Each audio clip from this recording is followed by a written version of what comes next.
सभी को इस वीडियो में पवन सिंह के बारे में दो बड़ी खबर की जानकारी देने वाला हूं इस वीडियो में। हाँ तो दोस्तों इस वीडियो को एंड तक देखते रहिए और जो लोग मेरे चैनल को अभी तक सब्सक्राइब नहीं किए हैं वो लोग कर लेंगे क्योंकि हमारे चैनल पर भोजपुरी का हर खबर सबसे पहले आता है। सबसे पहले आप सभी को बताना चाहता हूँ भोजपुरी के पावर स्टार पवन सिंह की पहली बड़ी खबर के बारे में। पहली बड़ी खबर यह है कि भोजपुरी के पावर स्टार पवन सिंह का एक बहुत ही जबरदस्त और ब्लास्ट गाना आप सभी के बीच आने वाला है एक नंबर म्यूजिक चैनल पे, जो कि आप लोग स्क्रीन में देख सकते हैं। इसकी जानकारी दिए हैं आजाद सिंह अपने सोशल मीडिया अकाउंट के माध्यम से और इस गाने को भी लिखे हैं आजाद सिंह। बताया जा रहा है कि आजाद सिंह का ये लिखा हुआ गाना बहुत ही ब्लास्ट गाना होने वाला है और बहुत ही लंबे वक्त के बाद भोजपुरी के पावर स्टार पवन सिंह के साथ आजाद सिंह का गाना आप सभी के बीच आ रहा है और बहुत जल्द इस गाने को रिलीज किया जाएगा एक नंबर म्यूजिक चैनल पे। चलिए बात कर लेते हैं भोजपुरी के पावर स्टार पवन सिंह की दूसरी बड़ी खबर के बारे में। दूसरी बड़ी खबर है कि भोजपुरी के पावर स्टार पवन सिंह की फिल्म कैसे हो जाला प्यार, इस फिल्म का एक बहुत ही जबरदस्त और शानदार गाना आप सभी के बीच आने वाला है, जिस गाने का नाम है बिगड़ गईल बानी रानी। इस गाने को रिलीज किया जाएगा 31 तारीख को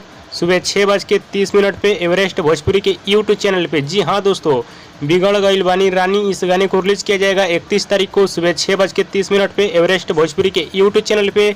अब एक बार जरूर इस गाने को सुनिएगा, बहुत ही जबरदस्त और ब्लास्ट गाना होने वाला है और हमारे इस वीडियो को आप लोग पूरा जरूर देखिएगा, तभी आप लोग को पूरी बात समझ में आएगी, क्योंकि आप सभी को इस वीडियो में दो बड़ी खबर की जानकारी दिया हूँ। और दोस्तों भोजपुरी के पावर स्टार पवन सिंह का ये वीडियो पसंद आया तो ज़्यादा लाइक करें, कमेंट करें, शेयर करें, सब्सक्राइब करें। धन्यवाद दोस्तों।